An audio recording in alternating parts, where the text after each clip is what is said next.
Comrade,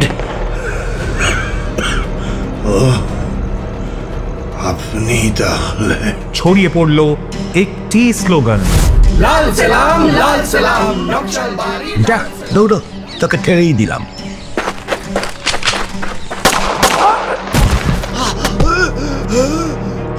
বাদ দে, না হলে তোদের মানচিত্র খাবো।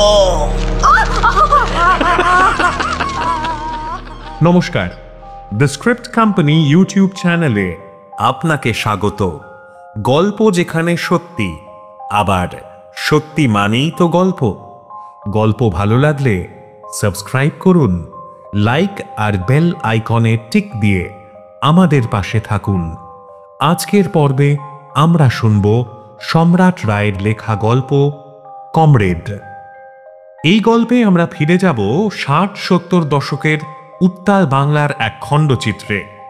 রাজনীতি মানে যখন শুধুই টাকা, দুর্নীতি, দলবদলের খেলা ছিল না।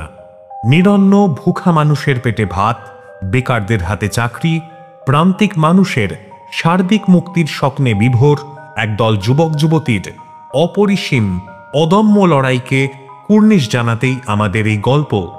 যদিও এই রাজনীতির আদর্শ নিয়ে পক্ষে এবং বিপক্ষে বিস্তর তর্ক রয়েছে, কিন্তু ভারতের রাজনৈতিক ইতিহাসে 60-70-এর বাংলা যে একটা গুরুত্বপূর্ণ চ্যাপ্টার, সেটা অস্বীকার করার কোনো উপায় নেই।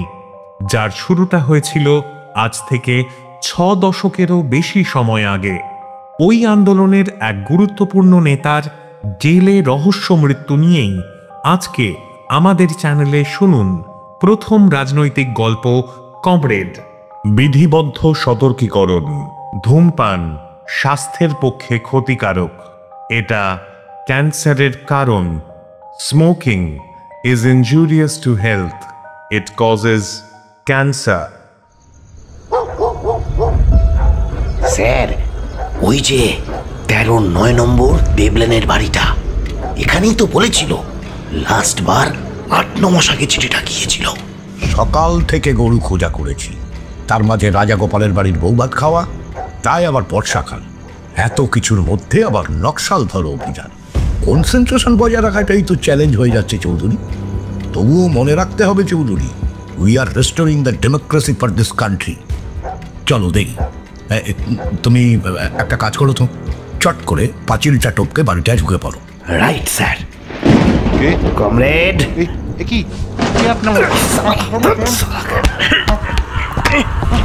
চৌধুরী তোলো তোলো, সব কটাকে চিপে তোলো।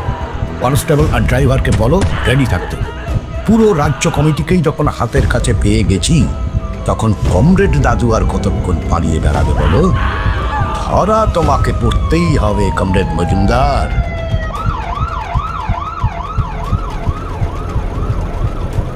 শোনো চৌধুরী, তুমি আর শচী আরো 15 জন পুরো বাড়িটাকে কট করে ফেলো।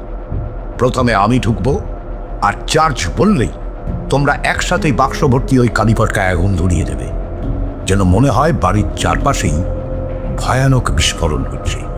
খুব মিনিমাম ক্যারাটারের ড্যামেজ, আমাদের কাজটা ছেড়ে ফেলতে হবে। আর মূল কাজটা হবে কিন্তু নিঃশব্দে। Right sir. এই টিম, টেক পজিশন।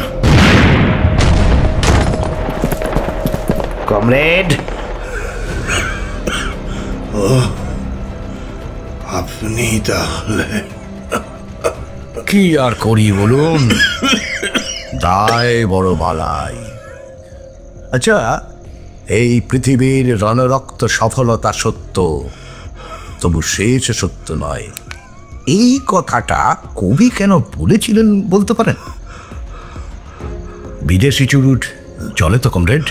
পুলিশকে আজকাল নকশালদের কমরেড বলে ডাকছে।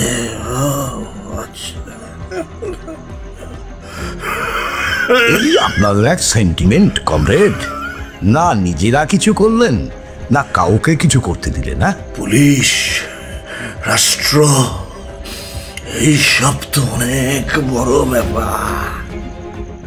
মশা মারতে, কামান দাগতে এই মধ্যরাতে 1 ব্যাটালিয়ন সৈন্য নিয়ে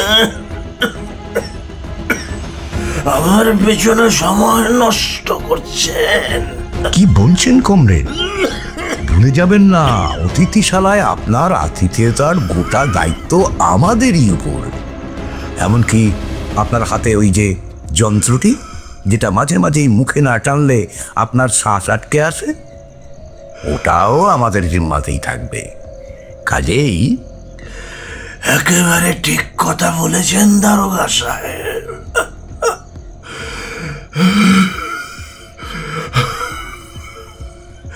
দেশ স্বাধীন হলেও যে দেশে জল, জঙ্গল, জমির অধিকারের কথা বলতে গেলে 14 বছরের কিশোরকে জেলে পিটিয়ে মেরে ফেলা হয়, সেই দেশে শ্বাস নিতে গেলে হাজবেন্ডের সম্মতি নিতে হবে। তো কমরেড, এই একই দর্শনের কথাগুলো তো ইঞ্জিনিয়ার সুচারুকান্তি ঘোষ, আপনাদেরই বামপন্থী বন্ধু হেমন্ত বসু অথবা যাদবপুরের উপাচার্য গোপাল সেনও বলতে পারতেন। যদি আপনাদের শিষ্যরা দেশ স্বাধীন করার বিপ্লবে মেতে না উঠতেন, তাহলে হয়তো শ্রেণীশত্রু খতমের নামে এতগুলো নিরীহ লোককে প্রাণ দিতে হতো না। আর আপনার মতো একটা মশাকে মারতে আমাকে, মানে এই ধরুন রাষ্ট্রকেও, কামান দাগতে হতো না। মতাদর্শগত লড়াইয়ের প্রশ্নে কোনো আপোষ চলে না। আর বাকি পরীক্ষাটা না হয় তোমার আইনি রাষ্ট্রযন্ত্রের সামনেই দেব। সে সুযোগ কি আর তুমি পাবে গুরু? যাকে যাক চৌধুরী, ভোরের আলো ফুটে উঠছে। কমিশনার সাহেবকে নিচের লাইন থেকে ফোন করে পুরো টিম নিয়ে তুমি রিপোর্ট করবে। আমি এই রাজ অতিথিকে নিয়ে গেস্ট হাউসের দিকে রওনা হই। আসুন কমরেড হারু মজুমদার, আপনার খাঁচা রেডি, উঠে পড়ুন।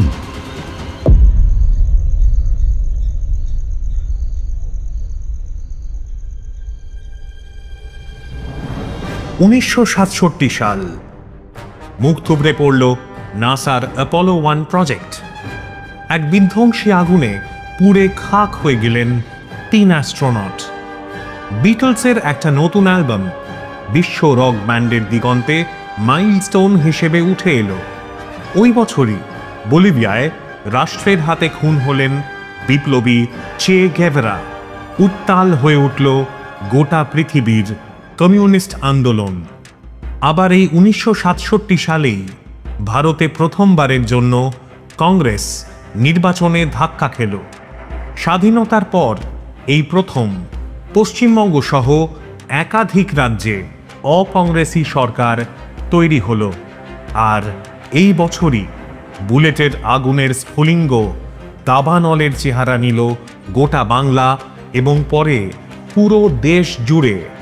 সমতল দার্জিলিং জেলার নকশালবাড়ি নামে অখ্যাত গ্রামে ন্যায্য অধিকার আদায়ের লড়াইয়ে কৃষক রমণী সহ আন্দোলনে রত শয়ে শয়ে জনতার বিরুদ্ধে যুদ্ধ ঘোষণা করল পুলিশ। পুলিশের গুলিতে ঝরে গেল 11টি তাজা প্রাণ। রচিত হল উপমহাদেশের সবথেকে বড়, সবথেকে রক্তক্ষয়ী এবং সর্বপ্রথম এক আদর্শগত রাজনৈতিক ইতিহাস।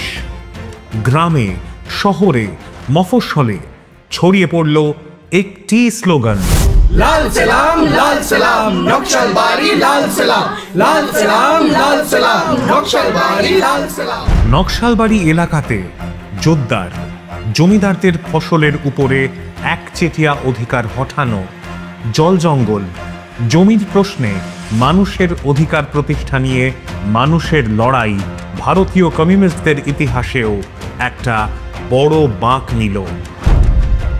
একদিকে সরাসরি চরমপন্থী বা পরবর্তীতে শ্রেণীশত্রু খতমে বিশ্বাসী পক্ষ এবং অন্যদিকে সংসদীয় গণতন্ত্রে বিশ্বাসী, এই দুই ভাগে বিভক্ত হয়ে পড়ল বামপন্থী মনোভাবের লাল পার্টি।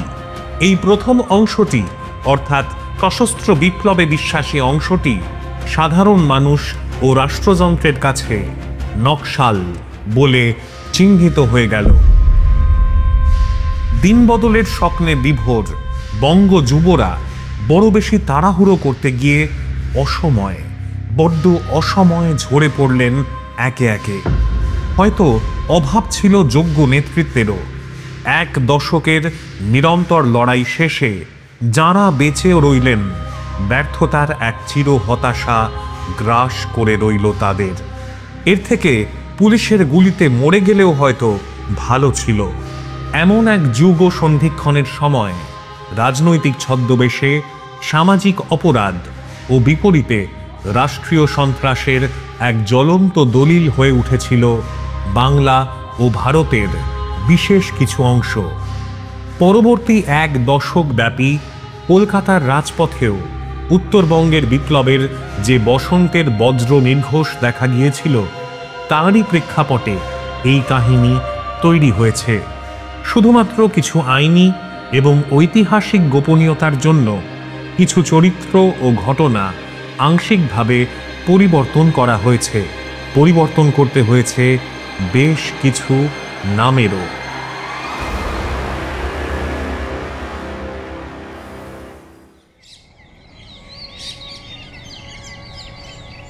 আয়, নেমে আয়, ভয় নেই। যা যা, দৌড়ো, তোকে ছেড়েই দিলাম।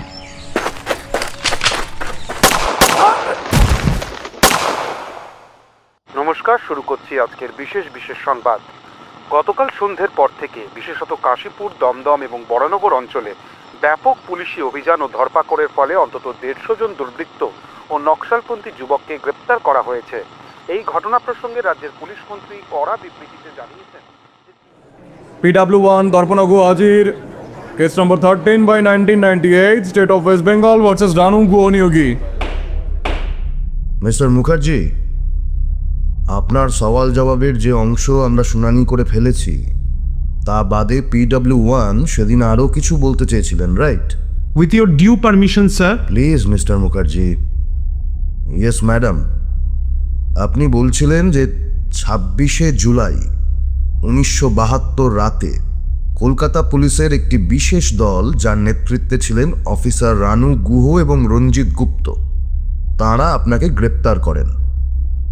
কিন্তু রাষ্ট্রদ্রোহের যেসব অভিযোগ আপনার বা আপনার সহকর্মীদের বিরুদ্ধে উঠেছে, তার বিপক্ষে আপনার মক্কেল বিচারাধীন বন্দী মানবাধিকার লঙ্ঘনের গুরুতর অভিযোগ এনেছেন। কিন্তু কিসের ভিত্তিতে বলবেন কি? প্রশ্নোত্তরের এই খেলা লড়াইটা আর কতদিন খেলতে হবে স্যার, একটু বলবেন? দেখুন, আদালত আপনাকে সুযোগ দিয়েছে, কিন্তু তার মানে এটা নয় যে... বলছি স্যার, সবটাই বলছি। রাষ্ট্র তাকে কতটা গল্প হিসেবে নেয় আর কতটা সত্য, তা আমার জানা নেই।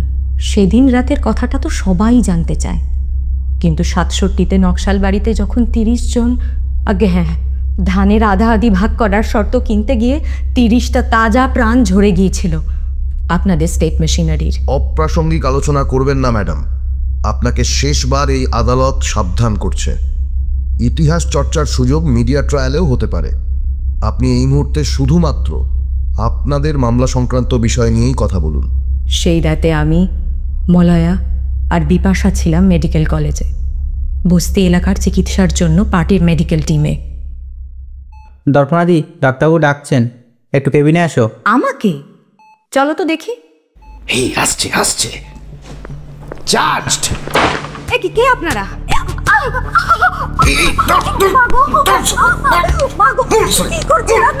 স্লোগান দিচ্ছে, স্লোগান।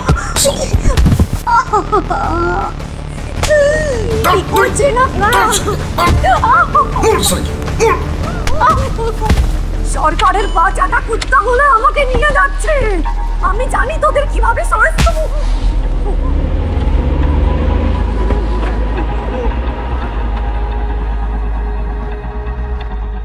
দর্পণা ধরা পড়ে গেলেন। নকশালবাড়ি আন্দোলনের জন্য তখন চারিদিকে ষড়যন্ত্রের গন্ধ। কে কখন কিভাবে কার জন্য ওত পেতে বসে আছে সেটা কল্পনা করাও দায়। জঙ্গলেরও একটা নিয়ম থাকে, যেখানে শিকারের জন্য শিকারীকে অপেক্ষা করে থাকতে হয়, কিন্তু এখানে শিকারী যে কখন শিকারে পরিণত হবে সে কথা কেউ হলফ করে বলতে পারবে না। দর্পণার অ্যারেস্ট অবশ্য এই আন্দোলনের ইতিহাসে আইনি লড়াইয়ের দিক থেকেও একটা টার্নিং পয়েন্ট। সেই প্রথম কাস্টোডিয়াল ডেথ আর হেফাজতে থাকাকালীন রাজনৈতিক বন্দীদের মানবাধিকার নিয়ে আদালতের চক্কর কাটতে হচ্ছিল তৎকালীন কলকাতা পুলিশের আধিকারিকদের।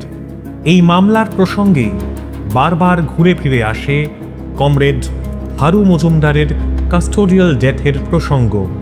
কমরেড হারু মজুমদারের এই কাস্টোডিয়াল ডেথকে রাষ্ট্রযন্ত্র যতই কাগজে কলমে স্বাভাবিক মৃত্যু হিসেবে দেখানোর চেষ্টা করুক, কিন্তু যার ডাকে পাহাড় থেকে সাগর উত্তাল, যার লাইন ফলো করতে গিয়ে শয়ে শয়ে তরতাজা যুবক পুলিশের গুলির সামনেও অকপট নির্ভয়, সেই কমরেডের কাস্টোডিয়াল ডেথকে আর যাই হোক কোট আনকোট স্বাভাবিক মৃত্যু বলে মানতে পারছিলেন না কেউই।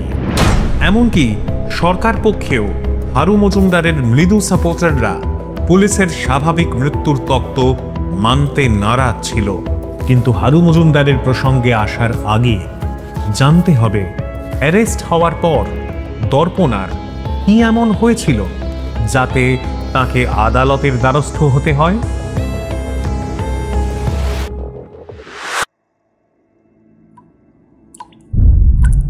স্যার বলছি, এ মাগি তো এসে থেকে মুখ খুলছে না। ওদিকে গুপ্ত সাহেব আর দেবীবাবু বলে গেছেন দাদুকে নাগালে পেতে গেলে এছাড়া তো হবে না।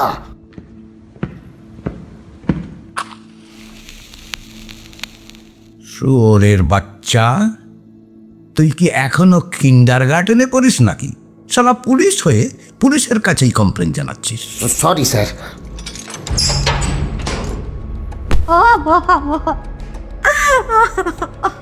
ম্যাডাম বলি, ও ম্যাডাম শুনছেন? এই দেখুন, আমি তো জাস্ট আপনাকে ডাকলাম, আপনি তো আগেই দেখছি পুরো দেখো কি বলে চৌধুরী, হ্যাঁ, যাকে বলে ওয়েট হয়ে আছেন। আর কত আপনার চরণ যুগলে জল দেবো বলুন তো দেখি?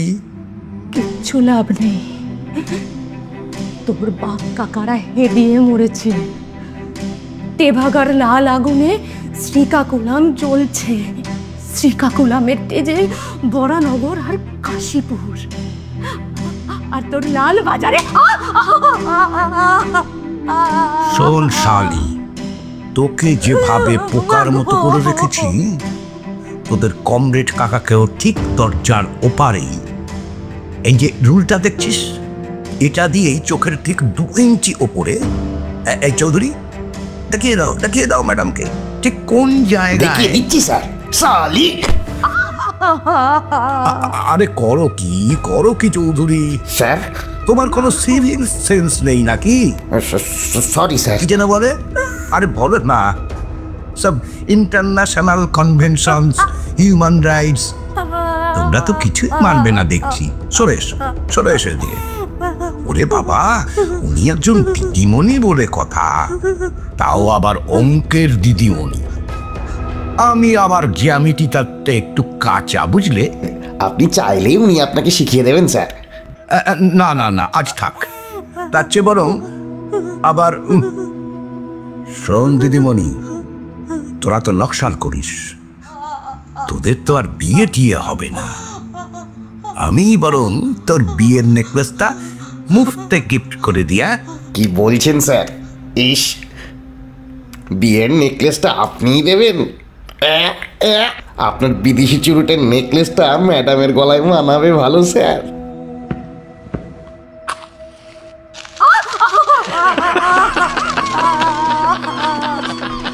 এবার নেকলেস পরা দিদিমণিকে এই প্রেসিডেন্সি হাসপাতালে জমা করে দাও রিমান্ডে, বুঝলে? ভয়ঙ্কর, সত্যি ভয়ঙ্কর। কিন্তু পুলিশ কাস্টাডি থেকে আপনি তো প্রমাণের অভাবে 6 মাসেই মুক্ত হয়ে গিয়েছিলেন। রিপোর্ট বলছে জেরার মুখে আপনি আপনার দলের শীর্ষ সাংগঠনিক স্তরের কারোর নাম করেন। আপনার বিরুদ্ধে চার্জশিটেও 124-এর A বা 120-এর B কোনোটাই রিজনেবল ডাউটের প্যারামিটারে। আইন মেনেই তো তারিণী চরণ স্কুলের দিদিমণি হয়েছিলাম।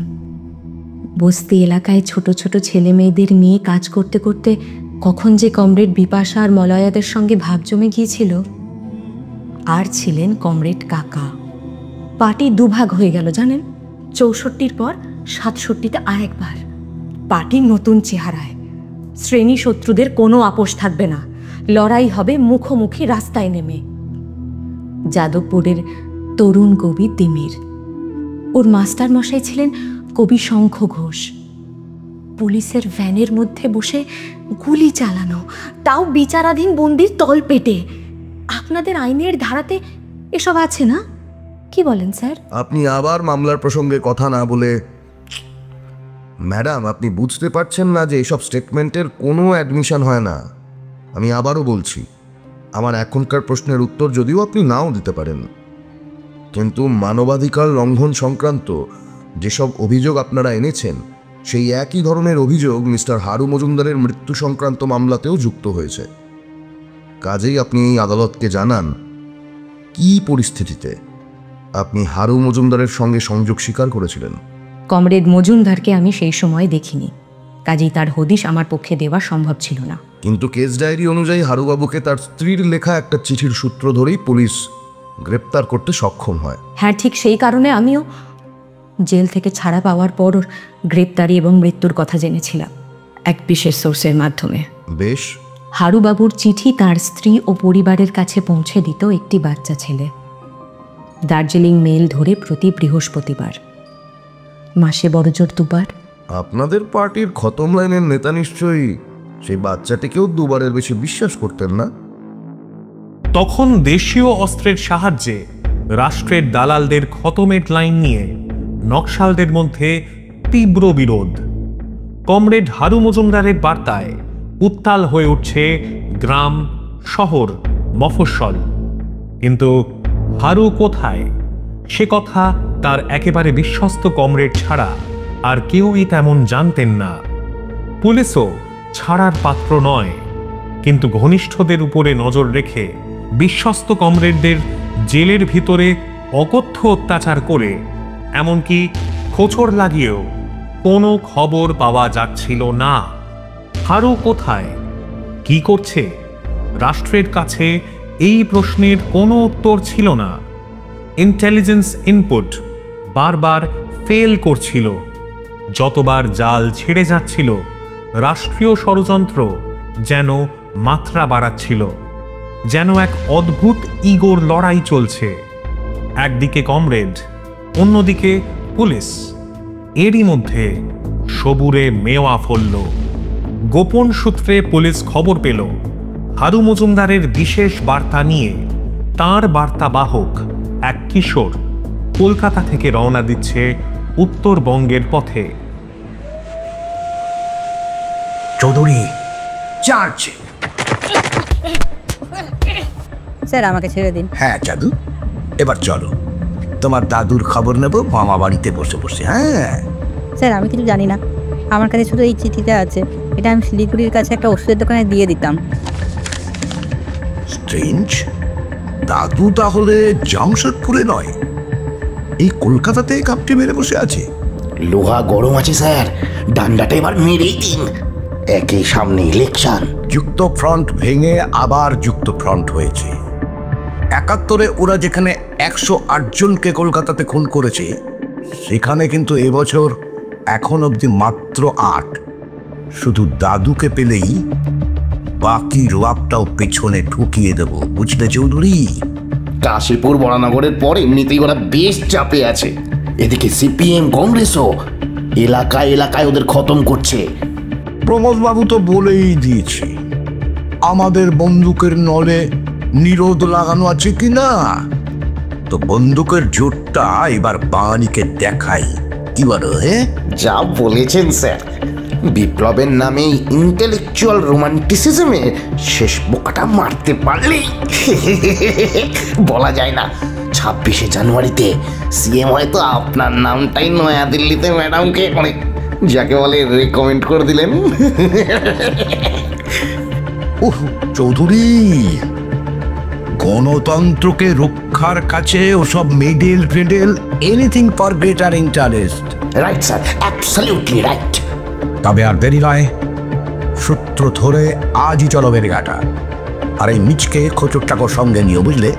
সেটি নেবই স্যার, ওই তো অর্জুনের সারথি। সাল 1972, জুলাই মাসের মাঝামাঝি।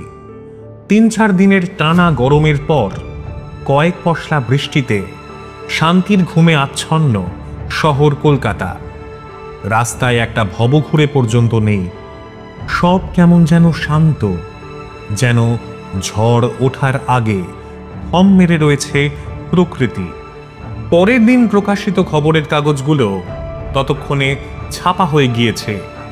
এমনই একটা সময় পুলিশের জিপ এসে দাঁড়ালো বেলেঘাটার একটি এঁদো গলির সামনে। শোনো চৌধুরী, তুমি আর সচি আরো 15 জন পুরো বাড়িটাকে কট করে ফেলো।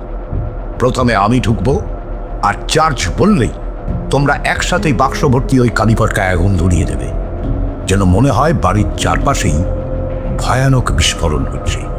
খুব মিনিমাম ক্যারাটারের ড্যামেজ আমাদের কাজটা ছেড়ে ফেলতে হবে, আর মূল কাজটা হবে কিন্তু নিঃশব্দে। Right sir. এই টিম, টেক পজিশন। কমরেড, আপনি তাহলে কি আর করি বলুন, দায় বড় বালাই।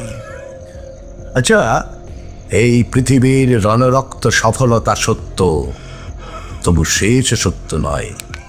এই কথাটা কবি কেন বলেছিলেন বলতে পারেন? বিদেশি চুরুট চলে তো কমরেড?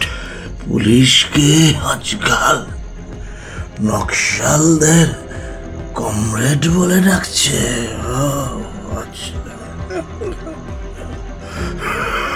এই আপনাদের এক সেন্টিমেন্ট কমরেড, না নিজেরা কিছু করলেন, না কাউকে কিছু করতে দিলে না। পুলিশ, রাষ্ট্র, এই সব তো অনেক বড় ব্যাপার।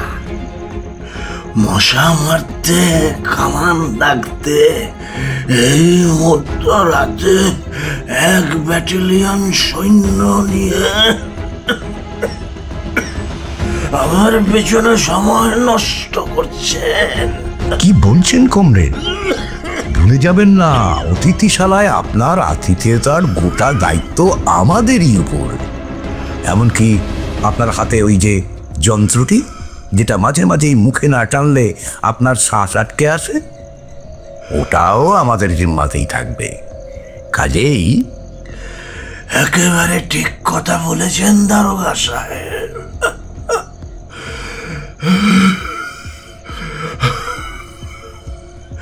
দেশ স্বাধীন হলেও যে দেশে জল, জঙ্গল, জমির অধিকারের কথা বলতে গেলে 14 বছরের কিশোরকে জেলে পিটিয়ে মেরে ফেলা হয়, সেই দেশে শ্বাস নিতে গেলে রাজপিয়াদার সম্মতি নিতে হবে। তো কমরেড, এই একই দর্শনের কথাগুলো তো ইঞ্জিনিয়ার সুচারুকান্তি ঘোষ, আপনাদেরই বামপন্থী বন্ধু হেমন্ত বসু অথবা যাদবপুরের উপাচার্য গোপাল সেনও বলতে পারতেন। যদি আপনারা, আপনাদের শিষ্যরা দেশ স্বাধীন করার বিপ্লবে মেতে না উঠতেন, তাহলে হয়তো শ্রেণীশত্রু খতমের নামে এতগুলো নিরীহ লোককে প্রাণ দিতে হতো না। আর আপনার মতো একটা মশাকে মারতে আমাকে, মানে এই ধরুন রাষ্ট্রকেও, কামান দাগতে হতো না। মতাদর্শগত লড়াইয়ের প্রশ্নে কোনো আপোষ চলে না। আর বাকি পরীক্ষাটা না হয় তোমার আইনি রাষ্ট্রযন্ত্রের সামনেই দেব। সে সুযোগ কি আর তুমি পাবে গুরু? যাকে যাক চৌধুরী, ভোরের আলো ফুটে উঠছে। কমিশনার সাহেবকে নিচের লাইন থেকে ফোন করে পুরো টিম নিয়ে তুমি রিপোর্ট করবে। আমি এই রাজ অতিথিকে নিয়ে গেস্ট হাউসের দিকে রওনা হই। আসুন কমরেড হারু মজুমদার, আপনার খাঁচা রেডি, উঠে পড়ুন।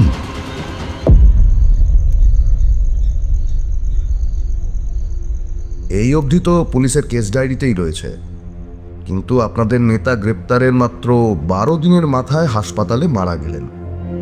এটা তো বেশ সন্দেহজনক, যেখানে আবার কোনো সুনির্দিষ্ট মেডিকেল রিপোর্টও এই বিচারাধীন বন্দির ক্ষেত্রে পাওয়া যায়নি। এই বিষয়ে আপনার কিছু স্পেসিফিক অভিযোগ রয়েছে কি? অভিযোগ? তথ্য প্রমাণের যা যা জরুরি ভিত্তি, যেমন হারুবাবু যে ক্রনিক হাঁপানি রোগী ছিলেন বা তাকে গ্রেপ্তারের সময় যে পেথেড্রন ইঞ্জেকশন পাওয়া গিয়েছিল, সে তো পুলিশের সিজার লিস্টেই আছে। সে কথার একটা প্রাথমিক উল্লেখ পুলিশের হসপিটালের ইনভেস্টিগেশন সামারিতে রয়েছে, বাট যার ফলাফল মাত্র 12 দিন। স্যার, সরকার পক্ষের প্রসিকিউটর কিছু সাবমিট করবেন কি? আপাতত স্যার একটা লম্বা ডেট প্রে করছি। সরকারের অবস্থানের কপি আমরা আগামী ডেটে অবশ্যই দাখিল করব। কি আশ্চর্য! এতে তো বিচারের দীর্ঘসূত্রিতা নিয়ে আপনাদেরই মাননীয় বন্ধুরা কাল সকালে সব বড় বড় পত্রপত্রিকায় সুচিন্তিত মতামত লিখবেন। তার চেয়ে বরং সুজাতবাবুরা মানবাধিকার লঙ্ঘন সংক্রান্ত মামলায় উচ্চ আদালতে যে বিচার প্রার্থনা করেছেন সেটাই। 8 মিনিট মাননীয় ধর্মাবতার, সেসব মামলার জন্য আদালত সর্বোচ্চ 8 মিনিটের বেশি খরচ করতে রাজি হননি স্যার। এই আদালত কি তার থেকে কিছুটা বেশি সময় দেবে? আদালত শুধু প্রামাণ্য নথি চায়, হিয়ারসে নয়। প্রমাণ? আসলে রাতের সব তারাই যে রয়ে গেছে দিনের আলোর গভীরে। আমি আপনি দেখতে না পেলেও তারাগুলো তো আর হারিয়ে যায় না। আপনি কি আদালতকে জানাতে পারেন হারুবাবুর মৃত্যুর দিন ঠিক কি হয়েছিল?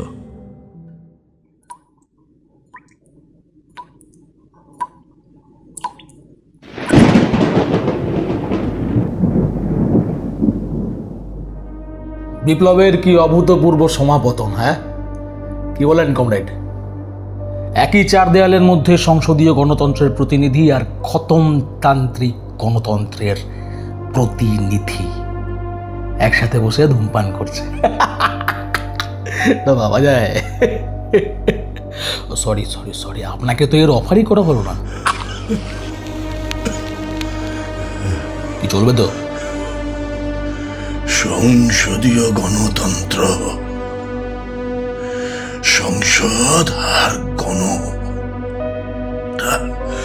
আপনার মুখ থেকে এই দুটো শব্দ শুনতে এখন আমার ঘেন্না করে মাননীয় মন্ত্রী শ্রী শ্রী দেবব্রত মুখার্জি। সরি, ওটাকে তো আপনারা আবার শুয়োরের খোঁয়ার নাকি সব বলেন। এ কি হে ছোকরা, কি জানো নাম তোমার? ইয়াস, রানু, ব্রাইট ইয়াং চ্যাপ। কি বলেন কমরেড? হ্যাঁ, তো যা বলছিলাম, আমি তো না হয় ওই চতুষ্পদীদের একজন প্রতিনিধি, তাহলে কি আমার চুরুট ধরাতেও মানা? হ্যাঁ কি রে রানু, তোমরা কি আজকাল এনাদের স্বদেশি চুরুটও দিচ্ছ নাকি? যেখানে চীনের চেয়ারম্যান ওনাদের চেয়ারম্যান, তাকেই এই সব জিনিস দিচ্ছ। এই স্লোগানের অর্থ ব্যাখ্যা করা আপনার কাছে বাচালতা। যে মানুষগুলোর ঘাম আর ধানের গন্ধ আপনাদের দামি পর্দার ঠান্ডা ঘরে ঢুকতে পারে না, তাদের জন্য আপনাদের বুকের বাঁদিকের পকেটটা অনেক আগেই শূন্য হয়ে গেছে। হ্যাঁ, শূন্য শূন্য হয়ে গেছে, কিন্তু সেসব কথা কে বলবে? কে?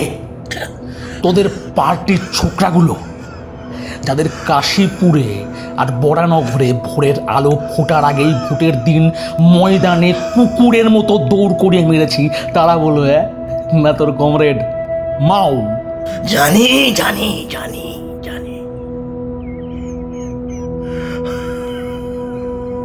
আর এটাও জানি প্রতিক্রিয়ার বিরুদ্ধে লড়াই জারি থাকবে। গ্রাম জেগে উঠে শহরগুলোকে ঘিরে ধরবে।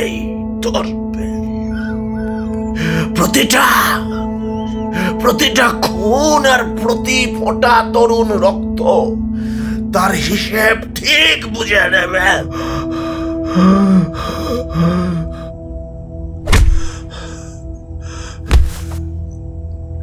আরে করছোটা কি? আরে রানু, সত্যিই তোমার আর কাণ্ডজ্ঞান হবে না দেখছি। ডিডির বড় সাহেব মানে তোমাদের দেবী বাবু যেখানে নিজে ওনার মান ভাঙানোর দায়িত্ব নিয়েছেন, সেখানে এসব ভায়োলেন্স একেবারে ঠিক না।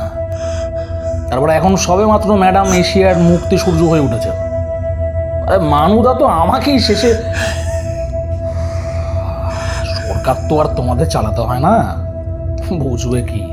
কি করব বলুন, এই হেপো বুড়োর চক্করে শেষ 5টা বছর লাইফটা একেবারে হেল করে ছেড়েছিল। এক এক সময় তো মনে হয়েছিল চাকরিটা বোধহয় এই গেল। বন্দুকের নল ক্ষমতা আর উৎস। এই নলটা এবার কোথায় ঢোকাই দেখ।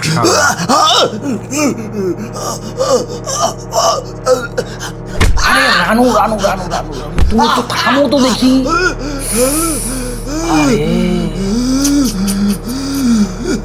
হ্যাঁ, তো যা বলছিলাম কমরেড, বলছি দেখুন আপনি একটু এদের সাথে সহযোগিতা করুন। হ্যাঁ, কেন বলুন তো এই বৃষ্টির রাতে সরকারি খরচ বাড়াচ্ছেন? আপনার তো আবার কি সব রাজার অসুখ টসুখ রয়েছে। রাজার অসুখ, সর্বহারা রয়েছে রাজার অসুখ।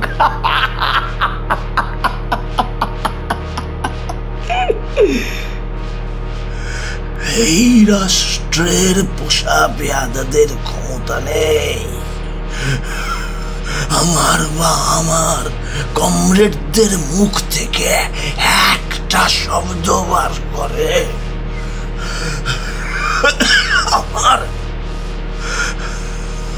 আমার ইনহেলার ইনজেকশনটা।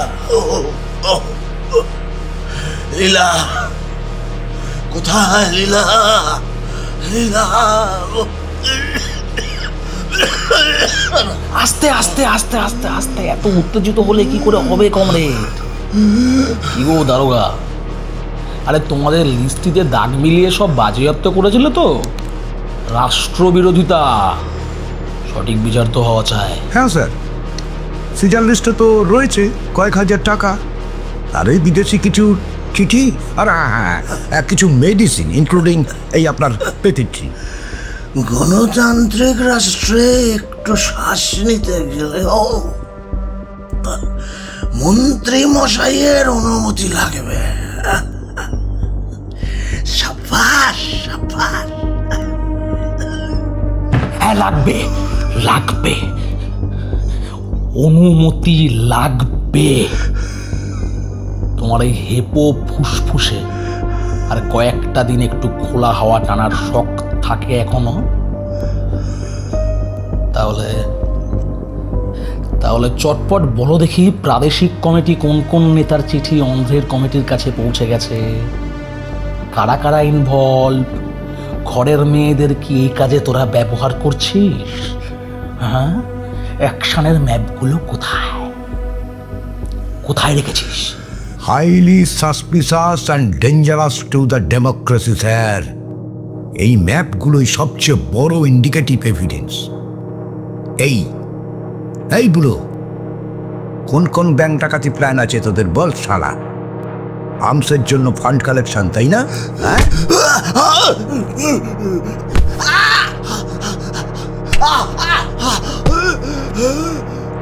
বাদ দে, না হলে তোদের মানচিত্র খাবো। দেবে দেবে দেবে, সব দেবে সব দেবে, কিন্তু আপনার এই মুহূর্তে একটু জল দরকার, তাই না?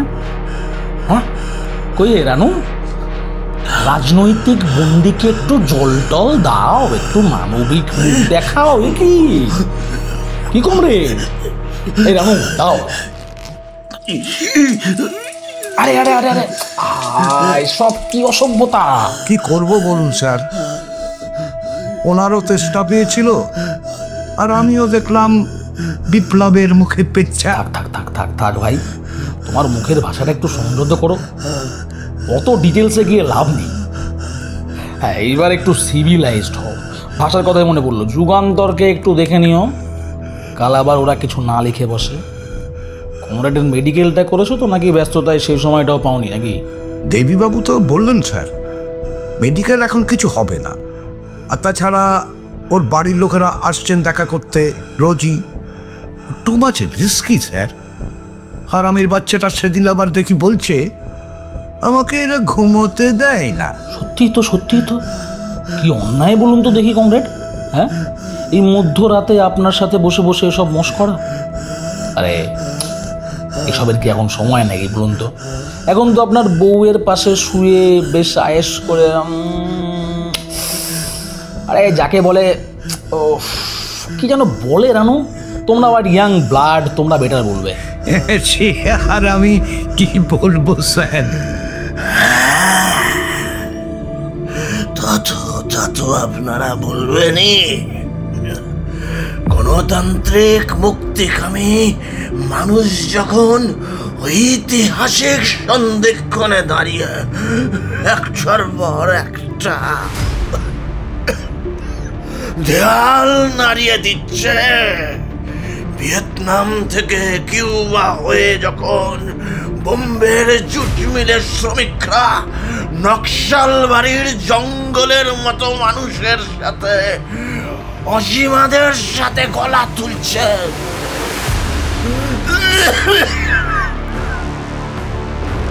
তখন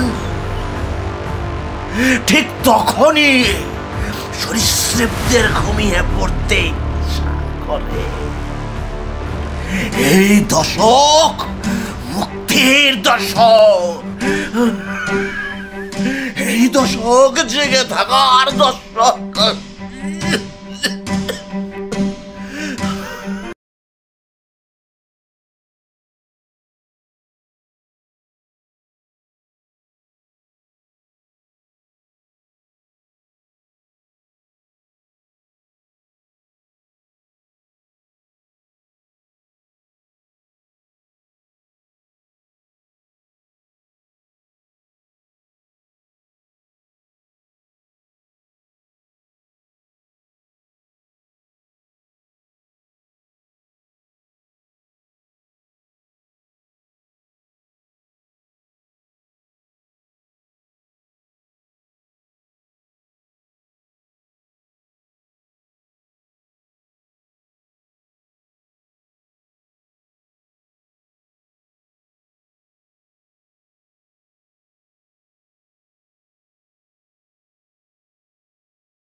কখন কখন কোন কোন মাস্টার মশাইয়ের বলিভিয়ার জঙ্গল কিংবা পিকিং রেডিওর বার্তা শোনানোর স্বাদ জাগে, আমরা সবটাই জানি।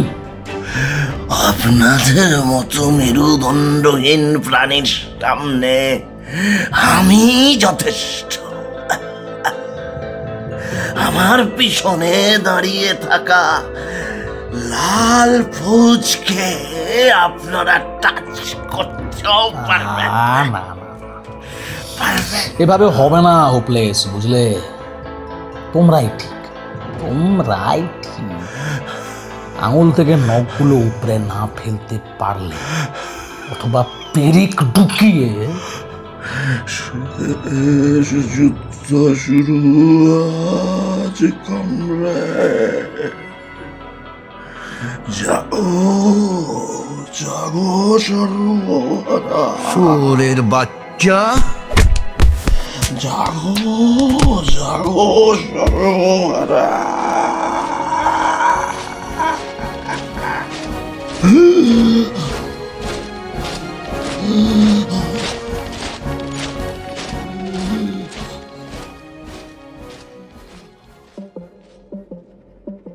সবই তো শুনলাম, কিন্তু মুশকিল কি জানেন, রিপোর্ট বলছে হারুবাবুকে গ্রেপ্তারের পরদিন থেকেই ইনভেস্টিগেটিং অফিসার রানুবাবু কলকাতাতেই ছিলেন না, ছিলেন উত্তরবঙ্গে। আর মৃত্যু পরবর্তী মেডিকেল রিপোর্ট তাতে অন্তত মানে কমিশনের রিপোর্ট তো বলছে যে প্রত্যক্ষ অত্যাচারের কোনো প্রমাণ পাওয়া যায়নি। সঙ্গতভাবেই আইন ক্ষেত্রে অন্ধ। যাই হোক, সরকার পক্ষের উকিলবাবু, দর্পণা দেবীকে কি ক্রস করতে চান? স্যার আমার আর কিছু বলার নেই, আমি একটা লম্বা ডেট প্রে করছি। সেই বরং ভালো। পেশকারবাবু, আপনি বরং একটা নেক্সট ডেট। বিচারটা না হয় কালের গর্ভের জন্য তোলা থাক স্যার। এই আদালতে বিচার না হলেও আমি জানি একদিন ইতিহাসের পাতায় এর বিচার নিশ্চিত হবে। আজ যেভাবে বিনা চিকিৎসায় কমরেড মজুমদারকে মরতে হয়েছে অথবা মারা হয়েছে, কে বলতে পারে কালের নিয়মে সেই ইতিহাসই আবার ফিরে ফিরে আসে কি না। সময়ের চাকা ঘুরবেই স্যার, ঘুরবেই। আইন বলতে পারুক আর না পারুক, প্রতিটি কমরেড জানে আসলে কি হয়েছিল সেই রাতে, কারা মেরেছিল আমাদের কমরেডকে। যেদিন মুক্তি সূর্য উঠবে ঠিক সেদিনই হয়তো কমরেড মজুমদার আবার ডাক দেবে, আবার বলবেন, কমরেড, গ্রামেই লুকিয়ে আছে মানুষের আসল শক্তি। তাই এই গ্রাম দিয়েই আমাদের ঘিরতে হবে শহরকে। লাল সালাম, লাল সালাম, লাল সালাম।